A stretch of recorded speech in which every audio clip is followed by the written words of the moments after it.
رحم الله من قرع لا حول ولا قوة إلا بالله العلي العظيم. أعوذ بالله من الشيطان اللعين الرجيم. بسم الله الرحمن الرحيم. رب اشرح لي صدري ويسر لي أمري واحلل عقدة من لساني يفقهوا قولي. الحمد لله الذي لم يتخذ صاحبة ولا ولدا ولم يكن له شريك في الملك ولم يكن له ولي من الذل وكبره تكبيرا.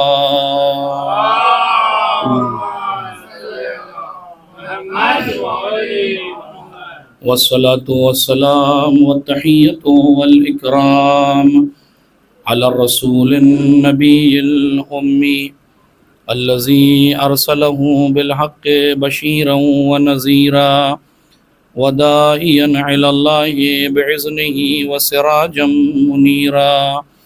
سيدنا ومولانا أبي القاسم محمد اللهم صل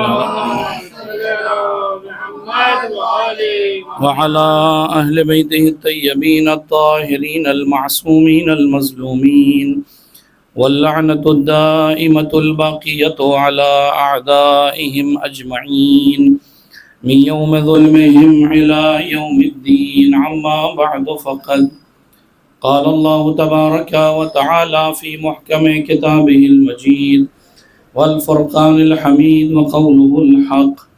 بسم الله الرحمن الرحيم. من عمل صالحا من ذكر أو أنثى وهو مؤمن فلنحيينه حياة طيبة ولنجزينهم أجرهم بأحسن ما كانوا يعملون.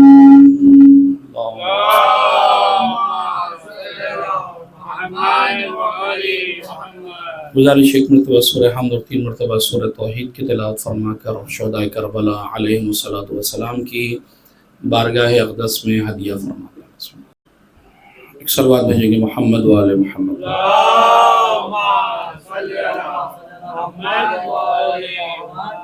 سورہ مبارک نحل کی آیت نمبر 97 جس کی تلاوت کا شرف مستقل آپ اہل مجلس اہل معرفت کی خدمت میں حاصل ہو رہا ہے. ارشاد رب العزت ہو رہا ہے کہ تم میں سے جو بھی عمل صالح انجام دے، چاہے یہ عمل صالح مرد کرنے والا ہو یا یہ عمل صالح انجام دینے والی عورت ہو، شرط یہ ہے کہ وَهُوَ مُؤْمِن، اس عمل صالح کو کرنے یا کرنے والی مومن یا مومنہ ہو. جزا کیا ہے؟ فَلَنُحْيِيَنَّهُ حَيَاةً طَيِّبَةً، ہم اسے پاک و پاکیزہ طیب و طاہر زندگی سے نوازیں گے. وَلَنَجْزِيَنَّهُمْ أَجْرَهُمْ بِأَحْسَنِ مَا كَانُوا يَعْمَلُونَ، اور ہم ضرور بالضرور جزا دیں گے، اجر دیں گے، اور یہ اجر ان کے عمل کے مقابلے میں احسن ہوگا، بہتر ہوگا. عمل قلیل ہوگا، کم ہوگا، جزا ہماری زیادہ ہوگی. اس آیت کے ضمن میں کربلا اور زندگی گزارنے کے قرآنی اور حدیثی اصول کے عنوان سے آپ کی خدمت میں گفتگو جاری و ساری ہے، اور الحمدللہ آپ بڑے ہی انہماک اور بڑی دقیق نگاہوں سے مجالس کو بہرکیف دیکھ بھی رہے ہیں اور سماعت بھی فرما رہے ہیں. گفتگو ہر روز کی طرح آج بھی آیہ مبارکہ کے ضمن میں تھوڑی سی گفتگو ہوگی تاکہ آیت کا پورا مفہوم آپ کی خدمت میں پہنچایا جا سکے. آج آیت کے اس جز پر گفتگو کرنا چاہ رہا ہوں کہ جہاں قرآن نے یہ کہا کہ عمل کرنے والے کا عمل تمہیں کم نظر آئے گا لیکن ہماری جزا میں کوئی کمی نظر نہیں آئے گی۔ کیوں؟ اس لیے کہ جو بھی عمل کرنے والا ہوگا وہ دائرہ امکان میں ہے، یعنی اس کے حدود معین ہیں، اس کی حدیں فکس ہیں، اس سے آگے نہیں بڑھ سکتا وہ، اور اس کی سب سے بنیادی حد ہے مخلوق ہونا۔ اور میری جو جزا ہوگی، یعنی خداوند متعال جب جزا دے گا تو اس کا دائرہ لامحدود ہے۔ تو ظاہر ہے کہ محدود کتنا ہی کوشش کیوں نہ کر لے، وہ اپنے اس دائرے میں رہ کر ہی عمل انجام دے سکتا ہے، اور خداوند متعال جب اس کی جزا دے گا تو یقیناً اس کی جزا کا دائرہ لامحدود ہے۔ اور اس کی خزانے میں ایسا تو نہیں ہے کہ ہماری طرح ہم سوچیں کہ جتنا خرچ ہوگا کم ہوتا جائے گا، نہیں، وہاں تصور ہی نہیں ہے۔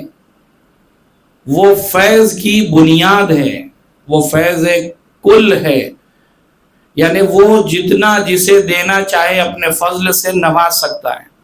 اس کے خزانے قدرت میں، خزانے علم میں کسی بھی عنوان سے کوئی کمی آپ کو نظر نہیں آئے گی۔ اور یہ بات بھی آپ لیتے جائیے، یہاں سے خاص طور سے نوجوانوں کی خدمت میں عرض کر رہا ہوں کہ یہ جو خدا کو عالم الغیب جو کہا جاتا ہے وہ صرف سمجھانے کے لیے ہے، وَإِلَّا خدا کے لیے کوئی ایسی چیز نہیں ہے کہ وہ غیب ہو جس کو وہ جانتا ہو۔ توجہ کیجئے گا بھئی، میرے لیے ہے کہ میں یہ چیزوں کو دیکھ رہا ہوں، دیوار کے اس طرف کیا ہو رہا میں نہیں دیکھ پا رہا ہوں، لہٰذا میرے لیے یہ کہا جا سکتا ہے کہ میں اگر دیوار کے اس طرف کی چیزیں بتانے لگوں تو میں عالم الغیب کہلاؤں، اس لیے کہ میں کچھ چیزیں دیکھ بھی رہا ہوں اور کچھ چیزیں نہیں دیکھ پا رہا ہوں۔ لیکن خدا کے لیے یہ مفہوم تو نہیں ہے کہ خدا کچھ چیزوں کو دیکھ رہا ہے اور کچھ چیزوں کو نہیں دیکھ رہا، لہٰذا میں خدا کے لیے کہوں کہ وہ عالم الغیب ہے۔ نہیں، یہ جو قرآن میں آیا بھی ہے علام الغیوب یا بقیہ احادیث میں، وہ صرف ہماری نسبت سے آیا کہ چونکہ ہمارے لیے کچھ چیزیں شہود کی حیثیت رکھتی ہیں، کچھ چیزیں غیوب کی حیثیت رکھتی ہیں، کچھ چیزیں دیکھ پاتے ہیں، کچھ چیزیں نہیں دیکھ پاتے، لہٰذا ہمیں سمجھانے کے لیے کہ کہیں ایسا نہ ہو کہ تم اپنے آپ کی طرح خدا کو بھی سمجھنے لگو کہ وہ بھی کچھ چیزیں دیکھ رہا ہے اور کچھ چیزیں نہیں دیکھ رہا ہے، لہٰذا تمہیں سمجھانے کے لیے کہا گیا ہے کہ وہ عالم الغیب ہے، وہ ساری چیزوں کو دیکھ رہا ہے، ورنہ خدا کے لیے غیب کا کوئی مفہوم ہے ہی نہیں کہ آپ یہ کہیں کہ کوئی چیز دیکھ پا رہا ہے کوئی چیز نہیں دیکھ پا رہا ہے۔ ایک صلوات بھیجیے گا محمد والے محمد۔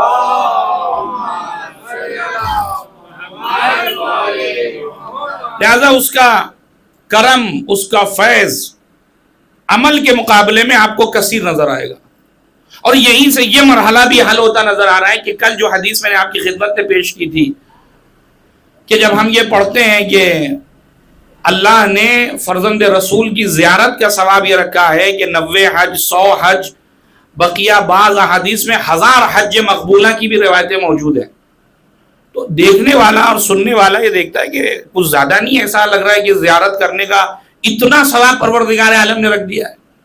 تو پہلا مرحلہ تو اس کا جواب یہی ہے کہ اس آیت میں آپ نے شاید غور نہیں کیا کہ عمل کرنے والا کیسا ہی عمل کرے، خدا اس کی جزا جب دے گا تو وہ احسن ہوگی۔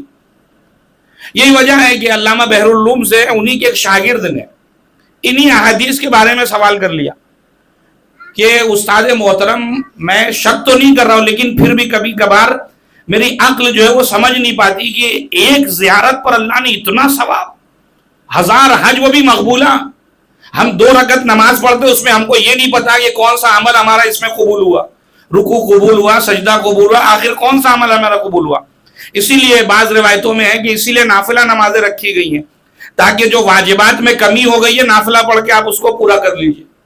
نافلہ کے مستحب ہونے کا ایک فلسفہ یہ بھی بیان کیا گیا ہے کہ اگر واجب عمل میں کوئی نقص رہ گیا ہے کہ جو کہ رہ جاتا ہے، ہمیں کیا معلوم کہ ہمارا کون سا عمل قبول ہو رہا ہے، اس 2 رکعت نماز میں ہمارا سجدہ قبول ہوا، رکوع قبول ہوا، پتہ نہیں سورہ علن ختم ہونے تک ہم کہاں کی سیر کر کے واپس آ جاتے ہیں، نہیں معلوم ہمیں کون سا عمل، لہذا مستحبات کو رکھا گیا کہ مستحب کر کے اس واجبات کی مکمل ادائیگی کر لو۔ لہذا وہ کہتا ہے استاد محترم تھوڑا سا کہیں شک پیدا ہونے لگتا ہے، کیا یہ احادیث جو اس باب میں وارد ہوئی ہیں وہ صحیح ہیں، معتبر ہیں؟ استاد سمجھ گئے کہ کمی کہاں ہے، یہ کیوں آخر اس ثواب کو درک نہیں کر پا رہا ہے۔ اس علت کو استاد نے کیچ کیا، استاد نے کہا رکو میں تمہیں ایک واقعہ سناتا ہوں اور واقعہ سنانے کے بعد مجھے یقین ہے کہ تم اس ثواب کی علت تک پہنچ جاؤ گے. اس نے کہا بسم اللہ استاد. استاد کہتے ہیں کہ ایک بادشاہ تھا کہ جو اپنے لشکر کو لے کر، کچھ ساتھیوں کو لے کر، فوجیوں کو لے کر نکلا شکار کے لیے، اور جنگل میں گھس گیا. اور اس نے اپنے جو فوجی تھے ان سے کہا رکو میں ایک جانور کا شکار کر کے آتا ہوں.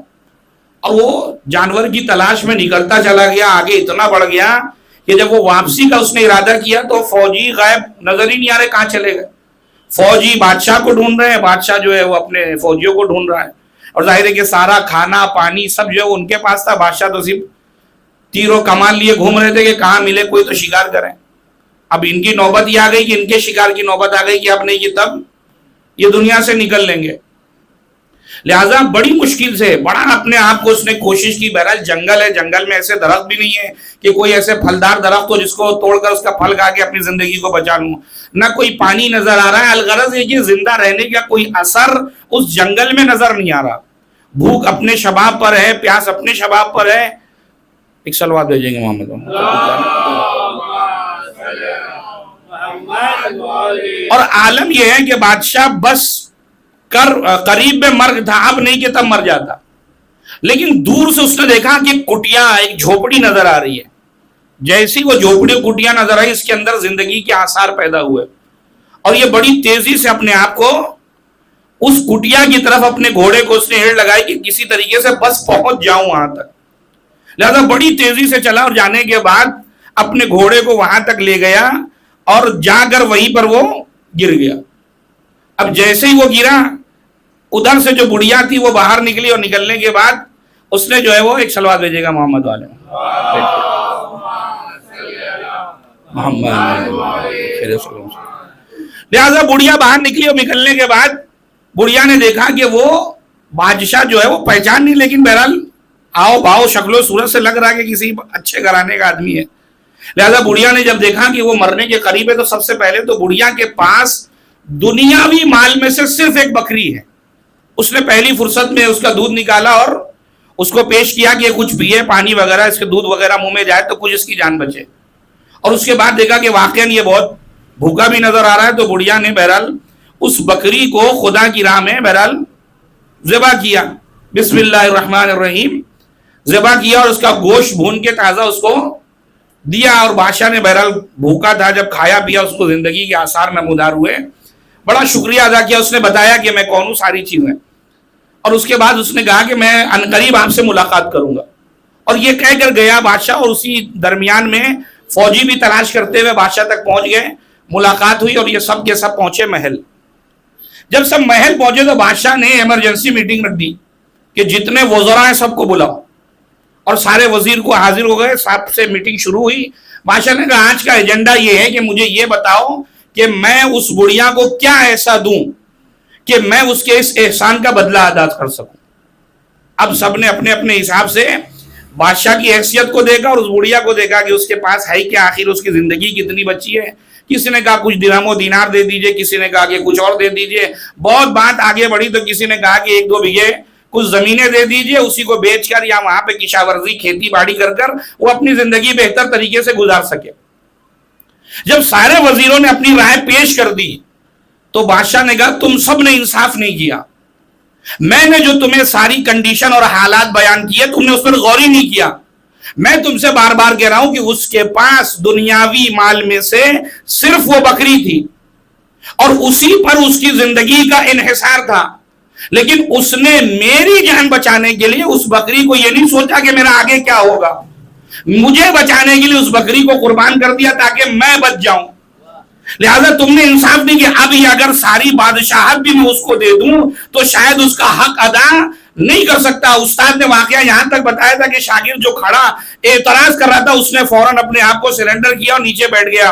استاد نے کہا بات سمجھ میں آ گئی؟ کہا ہاں استاد محترم بات سمجھ میں آ گئی. کہا بس اسی طریقے سے کربلا کے میدان میں 1,24,000 نبیوں کی محنت سسکیاں لے رہی تھی، دم توڑ رہی تھی. اسلام اپنی آخری سسکیاں لے رہا تھا. حسین ابن علی کے پاس جو کچھ تھا حسین ابن علی نے دین کے حوالے کیا تاکہ میں رہوں یا نہ رہوں دین خدا باقی رہے. ہے؟ جب خدا نے سب کچھ دے دیا، جب حسین ابن علی نے اپنا سب کچھ خدا کی راہ میں دے دیا، تو اگر ایک زیارت پر 1000 حج خدا دے رہا ہے تو اس میں اعتراض کرنے کی کون سی بات ہے؟ ایک صلوات بھیجیے گا محمد والے محمد۔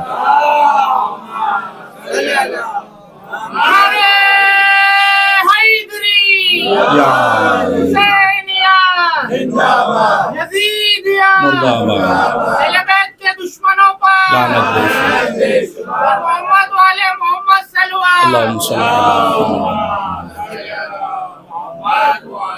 عمل کن حالات میں انجام دی گیا یہ بہت مہم ہے۔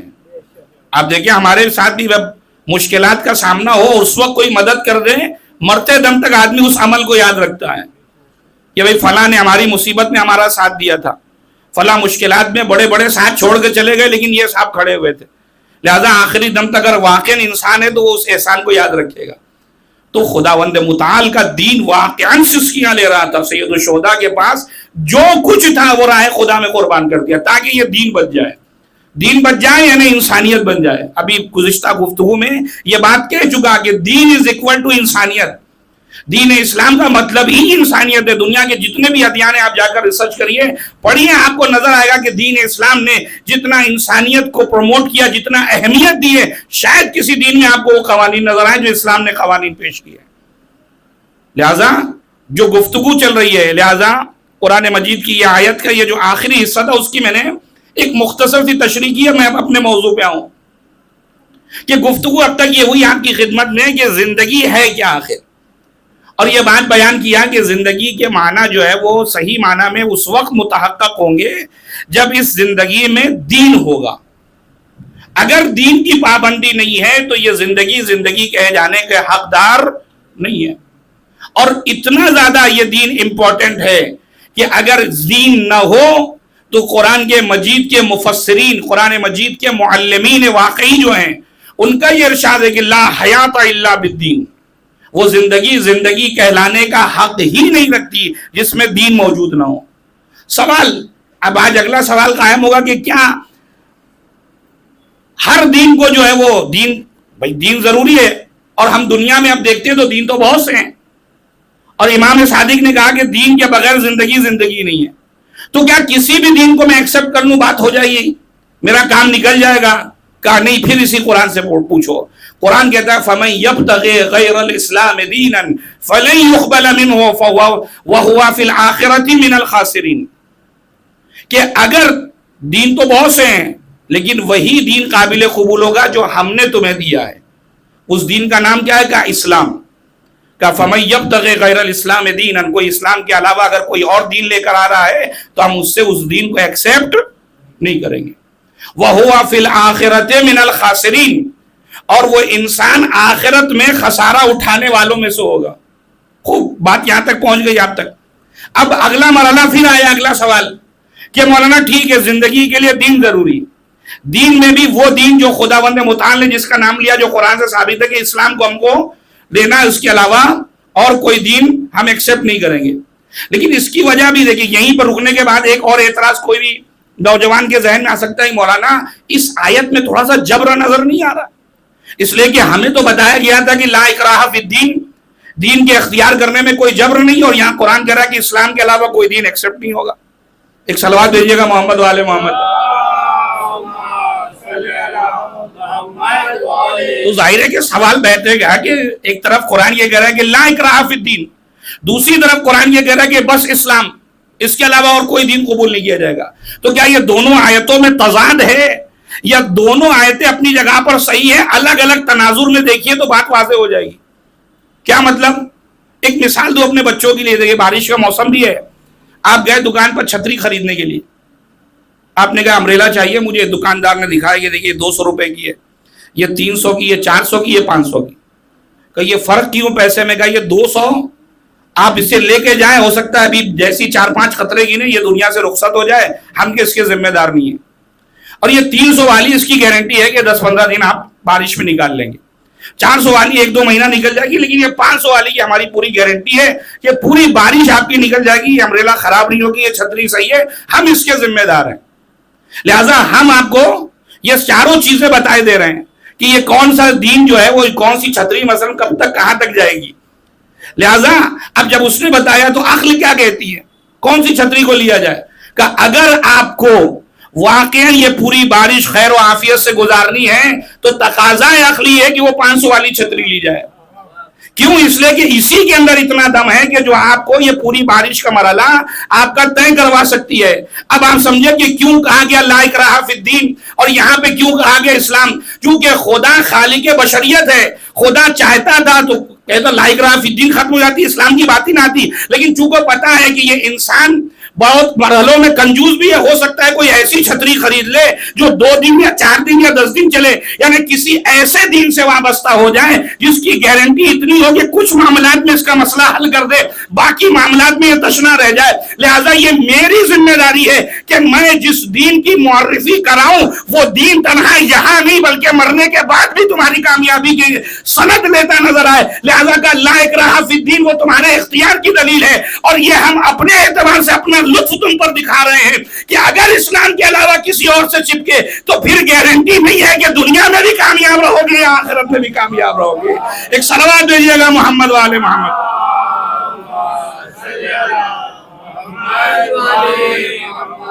لہذا ہم تمہیں بتا رہے ہیں کہ کون سا دین, اسی لیے کہا وَهُوَ فِي الْآخِرَةِ مِنَ الْخَاسِرِينَ. بہت زیادہ دیندار دمدار دین ہوا تو دنیا تک تمہیں کامیابی, آخرت کا کیا کرو گے. لیکن جس دین کی معرفی ہم تمہیں کرا رہے ہیں اس کی خاصیت یہ ہے کہ وہ دنیا میں بھی نجات دے گا اور آخرت میں بھی تمہارے لیے کامیابی کا انتظام ہے. ٹھیک ہے مولانا, بات یہاں تک سمجھ میں آ گئی. زندگی کے لیے دین ضروری, دین دنیا میں بہت زیادہ ہے. لہذا اس دین میں اختیار ہمیں کون سا دین کرنا ہے جو اللہ نے چنا ہے, جس کا نام کیا ہے اسلام ہے. مولانا یہاں تو اور مسئلہ گمبھیر ہو گیا, اب تو اور مسئلہ پھنس گیا. اب کیسا مسئلہ کا مسئلہ یہ ہے کہ اب میں جس چوراہے پہ جاتا ہوں ہر چوراہے پہ ایک انسان مدعی کہ ہم واقعی مسلمان ہیں, ہمارے پاس اسلام صحیح ہے. ہر آدمی تو یہی کہہ رہا ہے کہ ہم اسلام کے صحیح ٹھیکیدار ہیں. جس دین کو بھی آپ مان لیجئے, جس اسلام کی طرف بھی آپ جائیے, اس فرقے والا کہتا ہے جو مسلمان میں ہوں اس طرح کا کوئی دوسرا مسلمان آپ کو نظر نہیں آئے گا, ہم ہی ناجی ہیں, ہم ہی کامیاب ہونے والے ہیں. ایک صلوات دیجیے گا محمد والے محمد.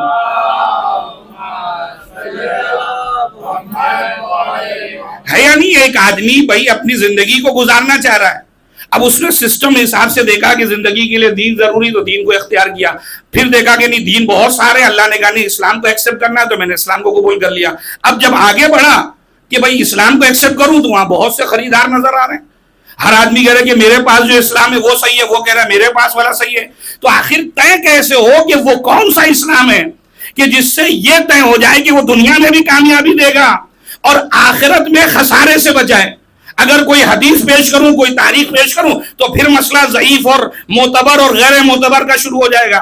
جب قرآن نے کہا ہے کہ اسلام ہی قبول ہے تو اے اسلام, اے قرآن تو ہی ہمیں بتا کہ وہ کون سا اسلام ہے جسے ہم ایکسپٹ کریں گے تبھی کامیابی ملے گی, وہ الا کامیابی ہمیں نہیں ملنے والی. ایک صلوات دیجیے گا محمد والے محمد پر.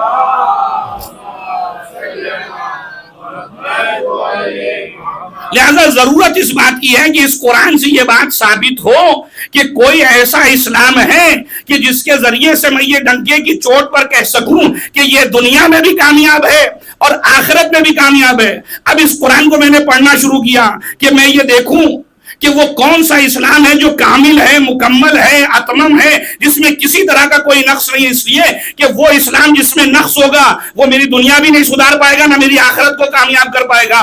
مجھے تو ایسا اسلام چاہیے جو مکمل ہو, جو کامل ہو, جس میں کسی طرح کا کوئی نقص نہ ہو. اب جب میں نے قرآن کے دامن میں آیت قرآنی کو, صفحات کو پلٹنا شروع کیا, دیکھتے دیکھتے مجھے ایک منظر نظر آیا کہ جہاں غدیر کا ممبر سج رہا ہے اور اس ممبر پر ایک مرتبہ رسالت مآب نے جب من کن تو مولا ہو فہذا علی المولا کہا, وہاں سے جبریل آیت لے کر آ رہے ہیں الیوم اکملت لکم دینکم واتممت علیکم نعمتی ورضیت لکم الاسلام دینا. آج دین کو میں نے کامل کیا ہے, آج نعمتوں کو تمام کیا ہے, آج تمہارے دین سے راضی ہوئے. اس کا مطلب اب تک جو دین تھا وہ جو کر رہے تھے ان کے لیے وہ دین کامیاب تھا، لیکن آج کے بعد سے جو بھی اسلام کا نعرہ لگائے گا اس اسلام میں مجھے یہ دیکھنا ہوگا کہ اگر زندگی چاہیے تو اس میں غدیر کا ہونا ضروری ہے، یا اگر وہ اسلام جس میں غدیر نہیں ہے وہ اسلام واقعی ہو ہی نہیں سکتا۔ ایک صلوات دیجیے گا محمد و آل محمد۔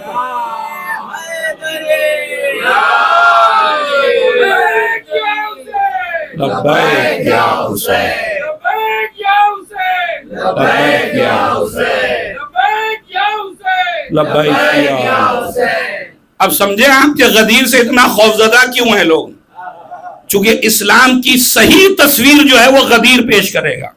قرآن کی آیت ہے، میرا اپنا تو خطابت نہیں، میری اپنی خطابت نہیں، قرآن کہہ رہا الیوم اکملت لکم دینکم، آج میں نے تمہارے لیے دین کو کامل کیا ہے، آج اس دین سے ہم راضی ہوئے ہیں، آج ہم نے نعمتوں کو تمام کیا ہے۔ غور کر رہے ہیں آپ؟ لہٰذا پھر سلسلے کو ملائیے، زندگی کے لیے دین کا ہونا ضروری ہے۔ ادیان بہت سے ہیں، کہنے اسلام ہمیں چاہیے، اسلام کو جب جا کے دیکھا تو بہت سے مسلمان نظر آ رہے ہیں، بہت سے اسلام نظر آ رہے ہیں، نہیں قرآن کی آیت کرے گی نہیں الیوم اکملت لکم دینکم، دین کی تکمیل یعنی غدیر مکمل دین ہے، دین کو مکمل کرنے والی ذات جو ہے وہ غدیر ہے۔ یعنی اب لفظوں کو بدل کے یہ کہا جا سکتا ہے کہ اگر زندہ رہنا ہے تو غدیری بن کے زندہ رہنا ہوگا، یعنی اگر زندگی چاہیے تو غدیر کے سائے میں زندگی ملے گی، غدیر کو چھوڑ کر سوائے موت کے اور کچھ ہاتھ نہیں آنے والا۔ ایک صلوات بھیجیے گا محمد و آل محمد۔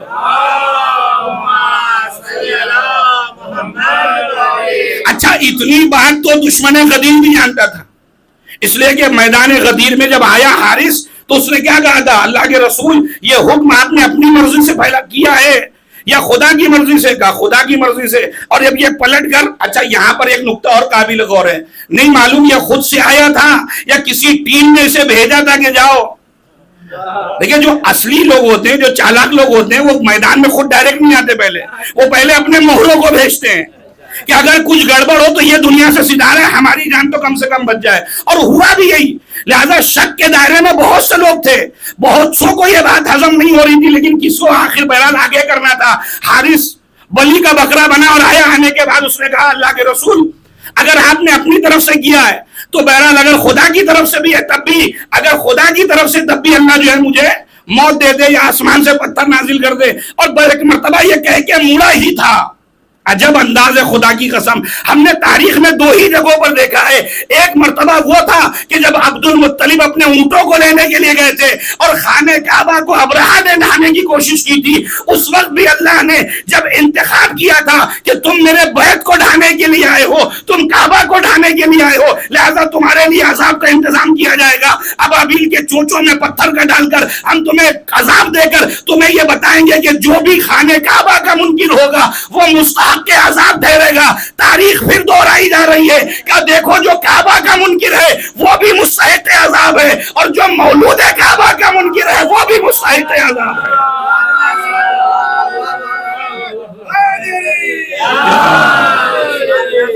اور دونوں کو عذاب کے مرحلے میں برابر رکھا، وہاں بھی بخشا نہیں گیا، وہاں بھی آسمان سے پتھر آیا، یہاں مولود کعبہ کا جس نے انکار کیا تھا اس کے لیے بھی پتھر آیا۔ اور اس دشمن نے یہ بھی واضح کر دیا کم سے کم، دیکھیں جملہ کیا تھا، اگر خدا نے معین کیا ہے تو خدا مجھ پر عذاب نازل کرے، یعنی یہ کہنا یہ چاہ رہا ہے کہ ولایت علی کو جو قبول نہیں کر سکتا اس سے بہتر یہ ہے کہ وہ زندہ رہنے کی دعا کرے، بہتر یہ کہ مرنے کی دعا کرنے لگے۔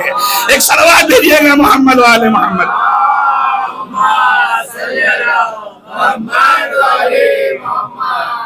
خود ہی کہہ رہا ہے کہ مجھے عذاب دے دے، اس کا مطلب یہ سمجھانا چاہ رہا ہے کہ بغیر علی کی محبت کی اگر زندہ نہیں رہ سکتے تو ظاہر ہے کہ اگر مولا کی محبت دل میں نہیں تو بہتر ہے کہ مرنے کی دعا کر لو، وہ زیادہ بہتر ہے۔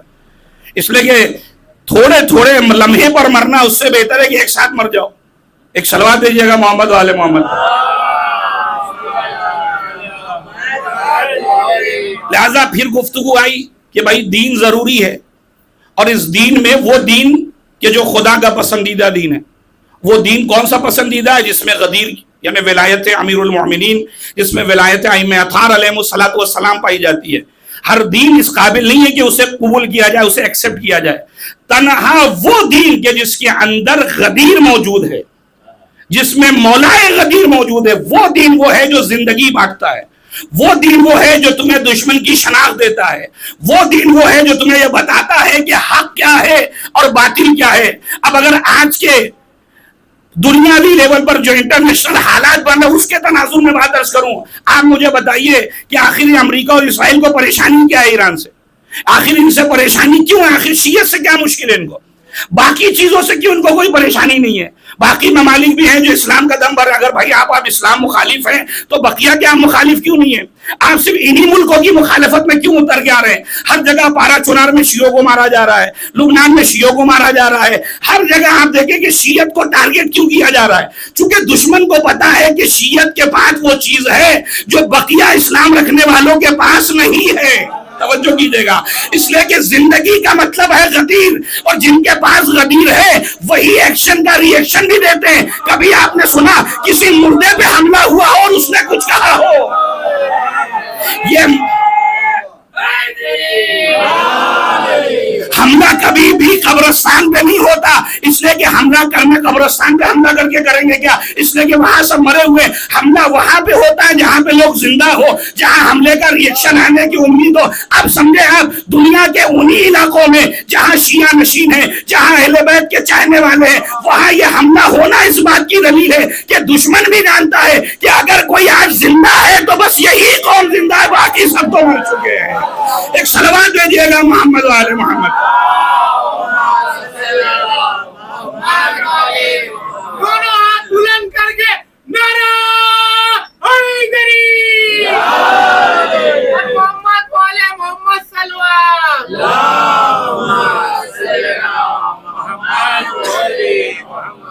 کیوں؟ اس لیے کہ غدیر در حقیقت بصیرت لے کر آتی ہے، اور یہ زندگی اگر دین میں بصیرت نہ ہو تو وہ دین انسان کو زندہ رہنے پر مجبوری نہیں کر سکتا۔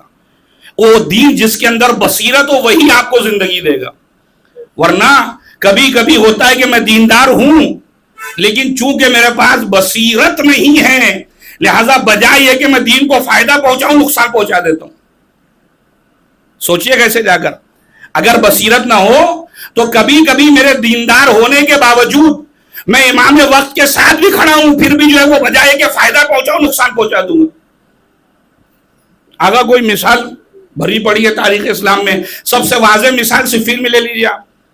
جو مولائے کائنات کے ساتھ جا رہے تھے وہ کسی مقصد کے لیے جا رہے، وہ الگ بات ہے، لیکن گئے تو یہی تھے نا کہ بھائی امام کے رکاب میں لڑیں گے اور نصرت کریں گے اور جنگ کو جیتنا، فتح حاصل کرنا ہے۔ لیکن چونکہ جو جا رہے تھے ان کے پاس دین تو تھا لیکن بصیرت واقعی ان کے پاس نہیں تھی۔ یہی وجہ ہے کہ صفین میں مرحلہ آیا کہ جہاں پر مولائے کائنات کہنے کی یہ دھوکہ ہے، یہ جو دشمن کی چال ہے، یہ دشمن جو تم پر آج جو ہے وہ کہہ رہا ہے کہ ہمیں قرآن سے فیصلہ کرنا ہے، قرآن تمہیں دکھا رہا ہے، سب دھوکہ ہے۔ میں قرآن ناطق تم سے کہہ رہا ہوں کہ یہ سب غلط ہے، جنگ کو جاری رکھو۔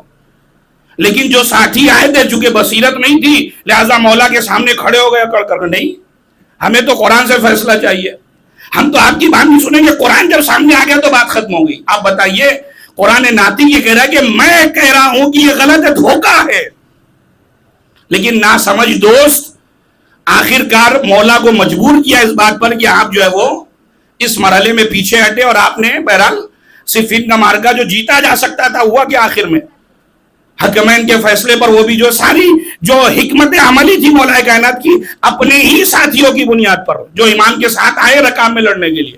اب وہ امام کو کیا مانتے تھے وہ ایک الگ بحث ہے، چونکہ صفین میں آنے والے یہ ضروری نہیں کہ سب رسول اللہ کے بعد بلا فصل ہی ماننے والے رہے ہوں، نہ جانے کون تھے، بہرحال سب آئے تو تھے جنگ میں، تھے بظاہر ساتھی امام کی رکاب میں لڑنے والے، لیکن ان کی بصیرت نہ ہونے کی وجہ سے مشکل یہ ہوئی کہ جو جنگ آسانی سے جیتی جا سکتی تھی اس جنگ میں ہاتھ کھینچنا پڑا پیچھے۔ ایک صلوات بھیجیے گا محمد والے محمد۔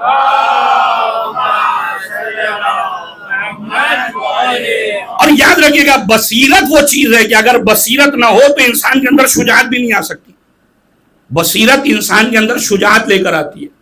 آپ کیا سمجھتے ہیں یہ جو پوری دنیا میں پروپیگنڈا یا افواہیں مختلف ممالک کے خلاف کیوں اڑائی جاتی ہیں؟ اس کے پیچھے یہ ہے کہ لوگ جو ہے وہ بصیرت اختیار نہ کریں، لوگ مقصد کو نہ سمجھنے لگے کہ کیوں آخر ایسا ہو رہا ہے۔ اس لیے کہ اگر کڑی سے کڑی لوگوں نے ملانا شروع کر دی تو بڑے مسئلے ہو جائیں گے. لہذا ہر حاکم وقت کی کوشش یہ ہوتی ہے کہ لوگوں کو جاہل رکھا جائے, لوگوں کے اندر بصیرت نہ پیدا کی جائے. اس لیے کہ اگر بصیرت آ گئی تو پھر سارا معاملہ لوگوں کے سامنے کھل جائے گا, لہذا مسائل کھڑے ہو جائیں گے, لہذا مشکل کا شکار ہو سکتے ہیں. لہذا بصیرت کو آنے نہیں دیتے, اس لیے کہ بصیرت انسان کے اندر شجاعت لے کر آتی ہے. اور غدیر نے یہی کام کیا ہے, غدیر نے در حقیقت لوگوں کے اندر بصیرت پیدا کی ہے, لوگوں کو سمجھانے کی کوشش کی ہے کہ دیکھو بعد رسول کون ہے جو سب سے زیادہ مستحق کے خلافت اور امامت ہے. لہذا بصیرت جہاں کہیں بھی ہوگی وہاں شجاعت ہوگی. دلیل قرآن سے میں آپ کی خدمت میں پیش کرتا ہوں. ایک صلوات دیجیے گا محمد والے محمد. جناب موسیٰ کی زندگی کا واقعہ کس نے نہیں سنا؟ جب وہ مرحلہ آیا کہ جناب موسیٰ اور فرعون آپس میں مقابلہ ہونے جا رہا ہے, دیکھتے ہیں کہ فرعون زیادہ بڑا ہے کہ موسیٰ کا خدا زیادہ بڑا ہے.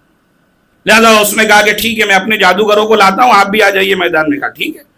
لوگ جمع ہو گئے اور وہ فرعون جو اپنے آپ کو ربکم الاعلیٰ کہہ رہا تھا, دیکھیے بصیرت کی بات ہے تو یہاں پر بھی یہ نقطہ لیتے جائیے, آپ کے ذہن میں رکھیے گا کہ وہ زمانہ کیسا زمانہ تھا کہ ایک طرف فرعون یہ کہہ رہا ہے کہ میں تمہارا سب سے بڑا رب ہوں, اور رب ہونے کے باوجود اس کو یہی نہیں پتا کہ میری مملکت میں کون پیدا ہوگا اور مجھے مارے گا. دیکھیے یہ کیسا خدا ہے, اس کے علم میں نہیں تھا کہ کون میرے مملکت کو ختم کرے گا, وہ کون بچہ ہوگا, کہاں پیدا ہوگا, کچھ نہیں پتا. نجومی آگے بتا رہے کہ تمہارے ساتھ ایسا ہونے والا ہے. تو یہ کون سا خدا بھائی؟ ہم تو ایسے کوئی خدا کو جانتے ہی نہیں جس کے پاس نہ قدرت ہو نہ علم ہو. ہم تو اس خدا کو مانتے ہیں جو قادر بھی ہے, قدیر بھی ہے, جس کے پاس علم بھی ہر چیز کا موجود ہے. وہ خدا کہلانے کا حق ہی نہیں تھا, لیکن بہرحال بصیرت نہیں تھی, لوگ خدائی کی طرف قائل تھے, بھائی چلو ربکم الاعلیٰ. کیا ہوا؟ لیجئے جناب موسیٰ کے جناب موسیٰ تو اکیلے تھے, ادھر سے فرعون کے جو جادوگر تھے وہ آ گئے, انہوں نے اپنا عصا پھینکا تو وہ اژدہا بنا. اس کے بعد جناب موسیٰ حکم خدا سے انہوں نے اپنا عصا پھینکا تو اس نے سارے اژدہوں کو نگل لیا. اب قرآن کے جو الفاظ ہے وہ آپ کی خدمت میں نقل کر رہا ہوں. یہ جو جادوگر آئے تھے وہ کس کی طرف سے آئے تھے؟ فرعون کی طرف سے. اس کا مطلب ابھی تک ان کے یہاں فرعون کی خدائی تسلیم شدہ تھی کہ بھئی فرعون ہی خدا ہے, اور اسی کی طرف سے آئے تھے. کس کے مقابلے میں؟ جناب موسیٰ کے مقابلے میں. لیکن جیسے ہی جناب موسیٰ نے ان کی آنکھیں کھولی, جناب موسیٰ نے اس سے بڑا ان کو اثر دکھایا, اعجاز دکھایا, معجزہ دکھایا, تو انہیں یہ بات سمجھ میں آ گئی کہ اب تک ہم گمراہی میں تھے, اب تک ہم غلط آدمی کے پیچھے جا رہے تھے. یہ تو خدا نہیں ہو سکتا, بلکہ موسیٰ جس بات کی بات کر رہے ہیں, جس رب کی رہنمائی کر رہے ہیں, وہی سب سے بڑا خدا ہے. لہذا جیسے ہی اس معجزے کو دیکھا, جتنے بھی فرعون کے جادوگر تھے وہ سب جناب موسیٰ کی طرف چل دیے. فرعون نے کہا خیریت تو کہاں جا رہے ہو؟ کہا نہیں آمنا, ہم تو ایمان لے آئے. کس کے اوپر؟ کہا ہارون اور موسیٰ کے رب پہ ایمان لے آئے. دیکھیں فرعون اتنا ظالم تھا جو فرعون کے مقابلے میں چوں چرا نہ کر سکتے ہوں. جیسے ہی اصلی خدا کا ایمان ان کے پاس آیا, انہیں بصیرت آئی, آنکھ کھلی, تو اب اتنے شجاع ہو گئے کہ ادھر سے فرعون نے کہا ابھی میں تمہیں بتاتا ہوں, تمہارے ہاتھ پیر کاٹ کے سولی پہ لٹکا دوں گا. تو جملہ جانتے کیا قرآن کہتا ہے؟ فَغْزِ مَا أَنْتَ قَاز, تجھے جو کرنا ہے کر لے, اس لیے کہ ہم جس خدا پر ایمان لے کر آئے ہیں, تیری خدائی اسی دنیا تک محدود ہے, وہ خدا اس دنیا میں بھی ہے اور آخرت میں بھی ہے. یعنی جیسے ہی بصیرت آئی ہے, بصیرت کے ساتھ شجاعت بھی آ گئی ہے. اس کا مطلب یہ ہے کہ اگر صحیح دین کے فالوور بن جاؤ تو بصیرت کے ساتھ ساتھ شجاعت بھی آتی ہے. اب سمجھے, جن کے پاس غدیر نہیں ہے وہ کیوں آخر چپی سادے بیٹھے ہیں, ظلم کے خلاف بولتے نہیں ہیں, لیکن جن کے پاس غدیر ہے ان کے پاس بصیرت بھی ہے, شجاعت بھی ہے. لہذا دنیا کی سپر پاور طاقتوں کے سامنے کھڑے ہو کر کرے, ہم علی کے ماننے والے کبھی ظلم کے مقابلے میں نہیں بیٹھ سکتے. صلوات دیجیے گا محمد والے محمد.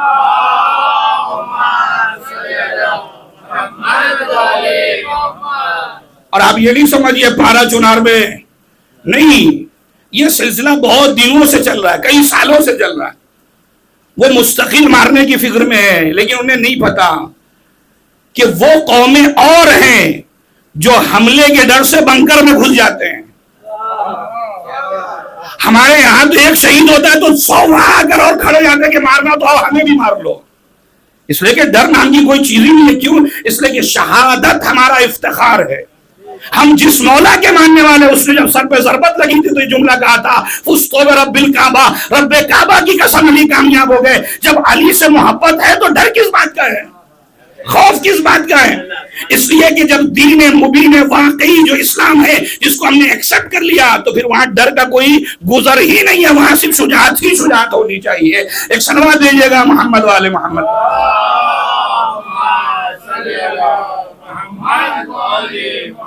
اچھا دیکھیے ہمارے مراجع کرام کی حکمت عملی دیکھیے آپ، بصیرت دیکھیے آپ۔ اب دیکھیے دشمن نے کیا دیکھا کہ دھیرے دھیرے امت میں اتفاق ہو رہا ہے، لوگ آپس میں قریب آ رہے ہیں۔ جو چال ہم کئی سالوں سے چل رہے تھے اس چال میں ہم کامیاب نہیں ہو رہے، وہ چال جو ہے ختم ہونے والی ہے، دھیرے دھیرے امت مسلمہ ایک دوسرے سے نزدیک ہو رہی۔ کس کی بنیاد پر؟ سید الشہداء کے اس مشن کی بنیاد پر کہ جہاں سید الشہداء نے کہا تھا حیات من ذلہ، ہمیں ایسی زندگی پسند ہی نہیں ہے جس میں ذلت ہو، لہذا فکر سید الشہداء نے سارے مکاتب فکر کو ایک جگہ لا کر کھڑا کر دیا۔ اب دشمن حیران ہے کہ انہیں جدا کیسے کریں، اس لیے کہ یہ تو ایک امت واحدہ بنتے جا رہے ہیں، دھیرے دھیرے ان کے اندر اتفاق و اتحاد ہو رہا ہے، لہذا کوئی ایسا کام کرو کہ لوگوں کے اندر جو ہمارے سوراخ اور بلوں میں بیٹھے جو لوگ جن کو ہم پال رہے ہیں ان کو بھی تو کوئی مسئلہ ملنا چاہیے کہ کچھ آ کر بولے۔ لہذا اس نے ٹارگٹ کیا کہ اسماعیل ہنیہ کو مانو کہاں پر؟ ایران میں مارو۔ بھئی کہیں اور بھی تو مارا جا سکتے تھے، لیکن نہیں، ایران میں کیوں ٹارگٹ کیا؟ کیونکہ یہ جو بل میں گھسے لوگ ہیں ان کو نکال کر باہر آ کر میدان میں چھوڑا جائے۔ اور آپ دیکھیے جیسے ہی وہاں پر اسماعیل ہنیہ مارے گئے اس وقت سوشل میڈیا دم فل کہ دیکھیے بلا کے مار دیا، بلا کے مار دیا، بلا کے مار دیا۔ احمقو جا کر تاریخ تو پڑھ لو، یہ ہوا کیا، جا کر پوری دنیا کی تاریخ پڑھو۔ اگر ایران کو مار نہیں تھا، کون ایسا آدمی ہے جو یہ قبول کر لے گا ایران نے مارا ہے؟ اس کا کیا فائدہ ہونے والا ہے؟ جس کا فائدہ اسی لیے سارے تکفیری سب باہر نکلا اور انہوں نے جو ہے وہ سوشل میڈیا پہ ہنگامہ کھڑا کر دیا کہ دیکھیے بلا کے مار دیا، یہ ہو گیا وہ ہو گیا، دنیا بھر کی باتیں ہونے لگی۔ لیکن عزیزان گرامی، میں نے کہا کہ مولا کائنات ہے اس دین کے وارث، اور مولا کائنات کے جو اس دین کے وارث ہیں وہ ہیں ہمارے مراجع اعظام۔ مراجع اعظام ہر جگہ اپنی حکمت عملی سے دشمن سے لوہا لیتے ہیں اور دشمن کی چالوں کو ناکام بھی کرتے ہیں۔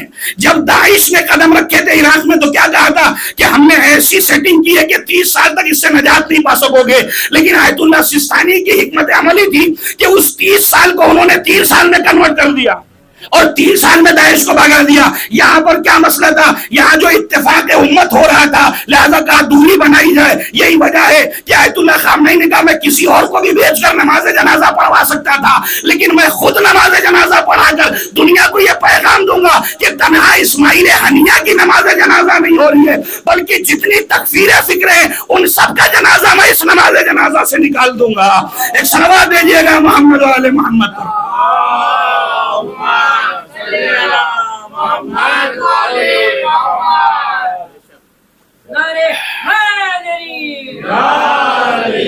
لہذا اس حکمت کو سمجھنا ضروری ہے کہ زندگی کیا ہے، اور زندگی جب اہل بیت کے سائے میں گزاری جائے کہ جہاں غدیر آپ کے سامنے ہوں، جہاں مولائے غدیر آپ کے سامنے ہوں، تو وہاں ڈر، خوف، ہراس کچھ نہیں۔ کیوں؟ اس لیے کہ مکتب غدیر نے ہمیں زندہ رہنے کا سلیقہ دیا ہے۔ سید الشہداء نے زندگی کی علامتیں ہمیں بیان کی کہ زندگی کیسے گزارنی ہے۔ فرمایا حیات من ذلہ، ہم ایسی زندگی کو پسند ہی نہیں کرتے جس کے اندر ذلت پائی جائے، بلکہ اس کے مقابلے میں ہمیں عزت کی موت، شہادت کی موت پسند ہے۔ کیوں؟ اس لیے کہ ذلت کی زندگی انسان کو مزید ذلیل کرتی چلے جائے گی، اس کا جو کانفیڈنس ہے، جو اس کا عزت نفس ہے، وہ سب پامال ہو جائے گی، اور عزت نفس شریعت اور اسلام پامال کرنے کی اجازت نہیں دیتا۔ کہ موت کو گلے لگا لو چلے گا، لیکن یہ ذلت کی زندگی نہیں برداشت کی جائے گی۔ لہذا تمہیں اگر زندہ رہنا ہے تو عزت کے ساتھ، اور عزت ہے شہادت میں، عزت اہل بیت کی اطاعت میں ہے۔ ایک صلوات دیجیے گا محمد والے محمد۔ لہذا میرے عزیزو بصیرت بہت زیادہ ضروری ہے۔ میں اپنے نوجوانوں سے مخاطب ہوں، دنیا کے جو حالات ہیں ان حالات پر آپ کی نگاہ بھی ہونی چاہیے، اور مراجع اعظام کی جو حکمت عملی ہے اس پر بھی آپ کی نگاہ ہونی چاہیے۔ کل میں کہہ چکا کہ مراجع اعظام کو اپنے علاقے کے حوالے سے مت دیکھیے کہ میرے علاقے کے کیا حالات ہیں، اس حوالے سے فتویٰ آیا یا نہیں آیا۔ مرجع وقت پوری دنیا کے تشیع اور شیعت کو نگاہ میں رکھ کے فتویٰ دیتا ہے. لہذا یہ میری ذمہ داری ہے کہ میں سارے حالات کا اچھے سے اسٹڈی کروں اور اس کے بعد فتوے کو سمجھنے کی کوشش کروں تاکہ میری زندگی بہتر سے بہتر ہو سکے, میں دشمن کی چال میں پھنسنے نہ پاؤں. ایک صلوات دیجیے گا محمد والے محمد.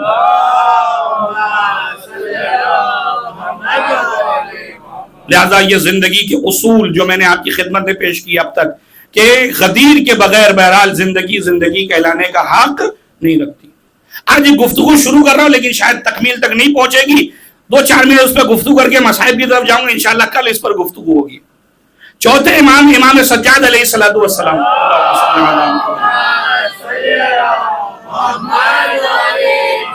امام فرماتے ہیں 5 خصال 5 خصوصیت ایسی ہیں من فقد منہن واحدہ اگر ان میں سے ایک بھی انسان کے پاس نہ ہو تو لم یظل ناقص العقل, وہ ہمیشہ جو ہے اس کی عقل جو ہے وہ کم ہوتی نظر آئے گی, اس کا عیش جو ہے وہ زندگی میں وہ کم ہوتا نظر آئے گا. مشغول القلب, مطمئن نہیں ہوگا, مضطرب رہے گا. یعنی یہ 5 خصوصیت جو امام سجاد بیان کرنے جا رہے ہیں, امام کہہ رہے ہیں ان 5 میں سے اگر ایک بھی انسان کے پاس نہ ہو تو اس کی عقل زائل ہوتی رہے گی, اس کا عیش, اس کی لذت ختم ہوتی نظر آئے گی, وہ بے چین نظر آئے گا, سکون اس کے پاس نہیں ہوگا. اب اس کے بعد امام فرماتے اولہن, پہلی چیز کیا ہے؟ پہلی چیز امام فرماتے صحت البدن. اگر انسان کا بدن سالم نہ ہو تو یہ انسان مستقل جو ہے وہ مضطرب, بے چین, زندگی میں کوئی لذت نہیں. آپ دیکھیں جس کے گھر میں کوئی بیمار ہو ان سے اس حدیث کا مفہوم پوچھئے آپ کہ واقعاً اگر کوئی مریض ہو جائے تو گھر والوں کی کیا کیفیت ہوتی ہے, خود اس انسان کی کیا حالت ہوتی ہے. لہذا امام نے فرمایا کہ صحت البدن بہت زیادہ ضروری ہے. اب اس پر اسلام نے بہت ساری باتیں کی ہیں, انشاءاللہ کل اس کو میں آپ کی خدمت میں بیان کروں گا. آج صرف 5 چیزیں بیان کر رہا ہوں, تشریح انشاءاللہ کل آپ کی خدمت میں. دوسری چیز کا الامن. اگر انسان کی زندگی جہاں وہ انسان زندگی گزارا وہ امن و امان نہ ہو, لڑائی جھگڑا فتنہ فساد ہو, تو ظاہر ہے کہ اس کی زندگی مضطرب ہوگا, بے چین ہوگا, اس کی عقل مستقل زائل ہوتی نظر آئے گی, سکون نہیں ہے. تیسری چیز فرمایا السعۃ فی الرزق. رزق میں اگر وسعت نہیں ہے, اگر پیسے کے حوالے سے وہ وسیع نہیں ہے, کثیر العیال ہے, تو ظاہر ہے کہ انسان کے پاس اگر فقر ہے تو اس کی زندگی بہرحال بے چینی کے عالم میں گزرے گی, وہ اس انداز سے زندگی نہیں گزار سکتا جیسے اسے گزارنے کا حق ہے. چوتھی چیز امام نے فرمایا کہ السعۃ فی الرزق, اور اس کے بعد امام فرماتے ہیں کہ انیس الموافق. اس زندگی میں ایک انیس موافق کا ہونا ضروری ہے. امام سے پوچھا فقیلا, امام یہ بتائیے یہ انیس موافق کون ہے؟ ما الانیس الموافق, یہ انیس موافق کون ہے؟ امام نے فرمایا الزوجۃ الصالحہ, نیک بیوی, الولد الصالح, نیک اولاد, والخلیط الصالح, نیک دوست. یہ 3 چیزیں جو انسان کی زندگی میں ضروری ہے, زوجہ صالحہ, نیک اولاد اور نیک دوست. اگر یہ نہ ہو تب بھی انسان کی زندگی جو ہے وہ اجیرن بن جائے گی, انسان کی زندگی جو ہے وہ سکون کے ساتھ نہیں ہوگی. اور اس کے بعد آخری چیز امام نے فرمایا کہ وہ 4 چیزوں کو جمع کرنے والی ہے, وہ ہے سکون. ادا یعنی سکون ہونا. انسانی زندگی میں دولت ہو, ثروت ہو, زوجہ صالحہ ہو, سب کچھ ہو, لیکن اطمینان قلب نہ ہو تو ظاہر ہے کہ اس کی زندگی کا مزہ یہ کبھی زندگی میں نہیں لے پائے گا. یہ مستقل بے چینی رہے گا, ہمہ وقت پریشان, ہمہ وقت جو ہے وہ مشغول القلب یعنی غیر مطمئن نظر آئے گا. لہذا یہ 5 چیزیں انسانی لائف میں بہت زیادہ ضروری ہیں. انشاءاللہ اگلی مجالس میں انہی 5 چیزوں پر گفتگو ہوگی. ایک صلوات بھیجیے گا محمد وآل محمد.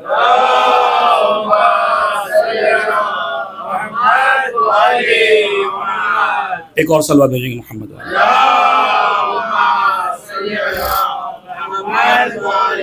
آج صحت البدن کے حوالے سے صرف ایک بات پڑھ کر کے آگے بڑھ رہا ہوں میں. چھٹے امام کی خدمت میں ایک شخص آیا, کہتا ہے کہ مولا اللہم صلی علی محمد وآل محمد. کہتا ہے مولا میں پیٹ کے مرض میں مبتلا ہوں, آپ کوئی دوا مجھے بتائیے. دیکھیے بدن کا سالم ہونا بہت ضروری ہے, انشاءاللہ کل گفتگو ہوگی اس پہ. کہا مولا کوئی آپ علاج بتائیے اس کا. امام نے کہا تم کھانا کھانے سے پہلے بسم اللہ کہتے ہو؟ تو اس نے کہا مولا میں آج تک ایسا ہوا ہی نہیں کہ میں نے کھانا شروع کیا اور بسم اللہ نہ کہا. امام نے کہا کتنی مرتبہ بسم اللہ کہتے ہو؟ تو وہ غور سے دیکھنے لگا, کتنی مرتبہ مطلب؟ امام کھانا کھانے سے پہلے بسم اللہ کرتے ہو، بات ختم ہو گئی. امام نے کہا نہیں، یہ بتا دسترخوان پہ جتنی نعمتیں ہوتی کیا اتنی مرتبہ بسم اللہ کہتا ہے؟ امام نے کہا، اس نے کہا نہیں مولا ایسا تو نہیں، ایک ہی مرتبہ. امام نے کہا نہیں، جب بھی دسترخوان پر بیٹھو جتنی نعمتیں تمہارے سامنے ہو ہر نعمت کے لیے ایک بسم اللہ پڑھو. جب ہر نعمت کا شکر ادا کرو گے بسم اللہ کے ذریعے سے تو یقیناً وہ چیز تمہارے شکم میں جا کر انشاءاللہ جو تمہیں نقصان نہیں پہنچائے گی. لیکن یہاں پر وہ ضروری ہے کہ یہ نہیں کہ میں نے 10 بسم اللہ تو پڑھے لیکن جتنا کھانا چاہیے اس سے 10 گنا زیادہ کھا لیا، تو پھر یہ بسم اللہ بھی کوئی اثر کرنے والا نہیں ہے. ایک صلوات بھیجیے گا محمد والا. اس لیے کہ حدیثوں کو سمجھنا بہت ضروری ہے کہ پتہ چلا حدیث میں تو لکھا تھا مولانا میں نے تو 10 مرتبہ بسم اللہ کا تھا، ایک نعمت پہ 2 بسم اللہ پڑھا تھا. لیکن بھائی دوسری حدیث بھی تو پڑھ لے جہاں لکھا تھا کہ پیٹ بھرنے سے پہلے ہاتھ کھینچ لینا، اس پہ تو عمل ہی نہیں کیا. جب عمل ہی نہیں کیا تو جو اس کا صلہ ہے وہ تو بھگتنا ہی پڑے گا. ایک اور صلوات بھیجیے گا محمد والے.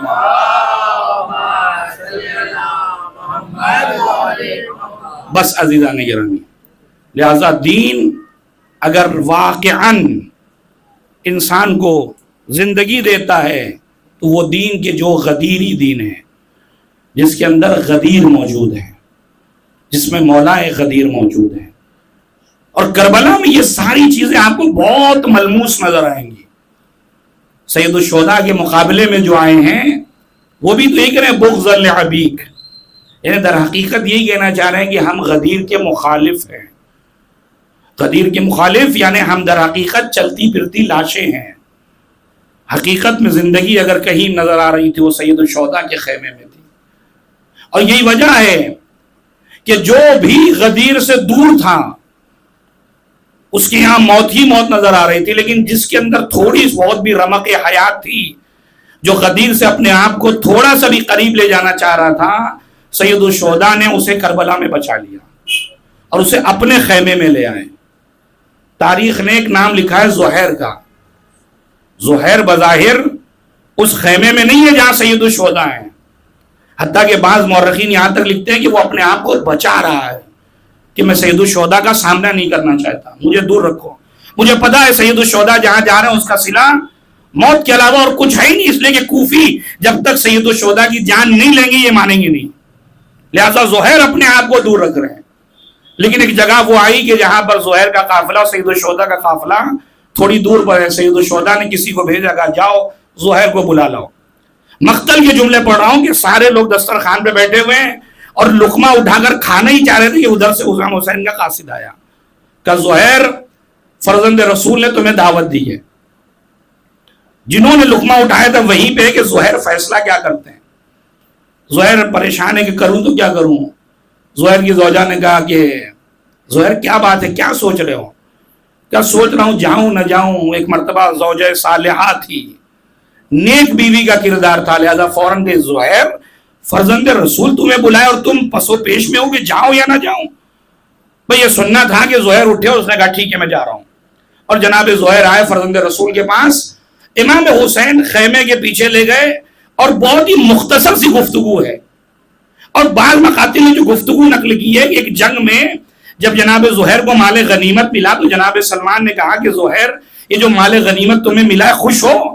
زہیر کہتے ہیں کہ ہاں سلمان میں بہت خوش ہوں. ایک مرتبہ جناب سلمان کہتے ہیں زہیر اس وقت تم کتنا خوش ہو گئے جب تم نواز رسول کی مدد کرتے نظر آؤ گے.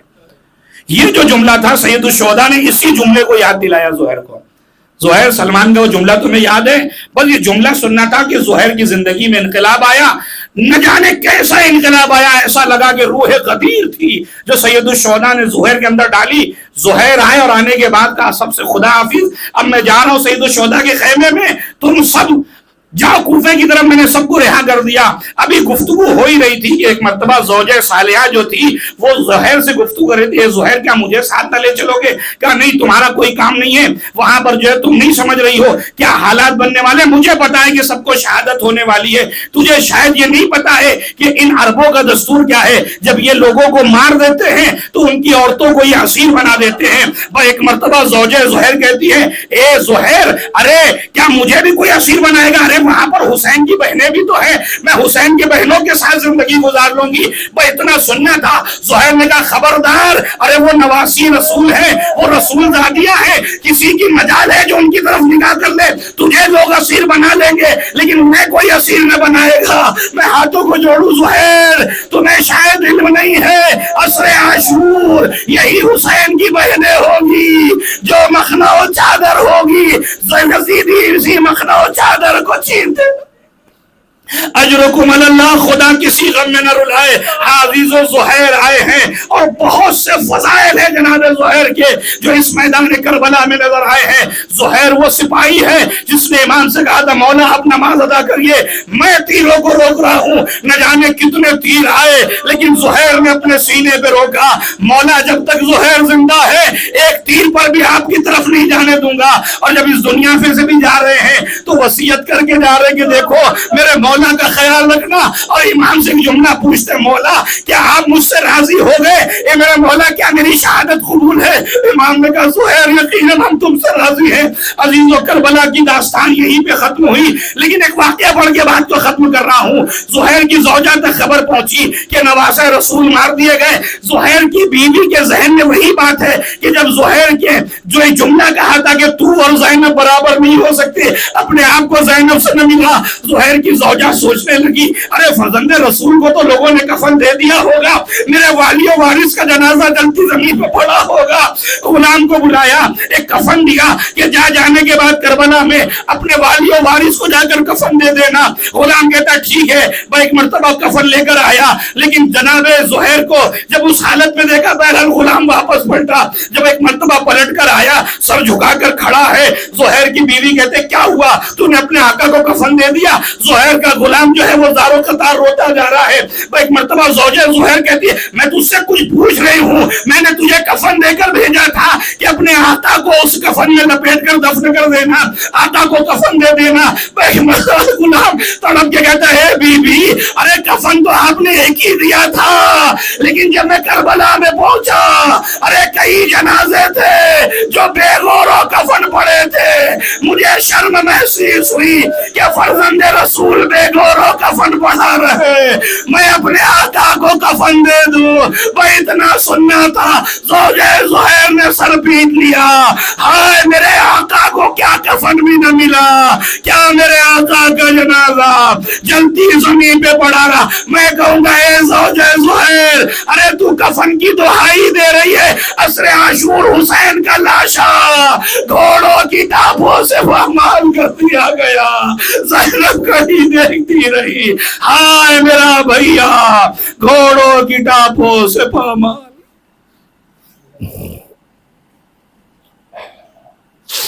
وَسَيَعْلَمُ الَّذِينَ ظَلَمُوا أَيَّ مُنْقَلَبٍ يَنْقَلِبُونَ إِنَّا لِلَّهِ وَإِنَّا إِلَيْهِ رَاجِعُونَ رضا بقضائه وتسلیما لعمره. پروردگار تجھے واسطہ محمد والے محمد کا ہماری اس مختصر سے عبادت کو شرف قبولیت عنایت فرما. پروردگار ہم سب کو پابند دین و شریعت قرار دیں. پروردگار ہم سب کو اپنی حکمت عملی میں بصیرت اختیار کرنے کی توفیق عنایت فرما. پروردگار وارث اعظم امام زمانہ کے ظہور میں تعجیل فرما. ہم سب کو ان کے مخلص غلام میں شمار فرما. خدایا دشمنان تشیع جس شکل و صورت میں ان سب کو نیست و نابود فرما. شیعان اہل بیت اطہار علیہ السلام کی جان و مال و عزت و عبرو کی حفاظت فرما. مستضعفین و مظلومین عالم کی حفاظت فرما. پرچم اسلام سر بلند اسے مزید سر بلندی عنایت فرما. مراج اعظام کی حفاظت فرما. ادبات عالیات کی حفاظت فرما. ہم سب کو پابند دین و شریعت قرار دے. ایک مرتبہ سورہ حمد اور 3 مرتبہ سورہ توحید کی تلاوت فرما کر سید رئیس احمد موسوی، سید اظہار الحسن، اکبر علی ابن حسین ولی، وزیر جانی موسوی، سید صادق میاں جانی، مولوی تقی رضا، سید چندہ بیگم بنت میاں جانی، سید شبنم رئیس احمد، سید زینت رئیس احمد، سید قمر جہاں، تبسم مبارک علی، عذرا بانو، اقبال حسین ابن اکبر علی کی روح کو اصال فرما. السلام علیکم ائمة الہدی ورحمۃ اللہ وبرکاتہ. استودعکم اللہ واقرأ علیکم السلام. آمنا باللہ وبالرسول وبما جئتم به ودللتم عليه، اللهم فاكتبنا مع الشاهدين. اللهم صل على محمد وآل محمد. اللهم صل على محمد وآل محمد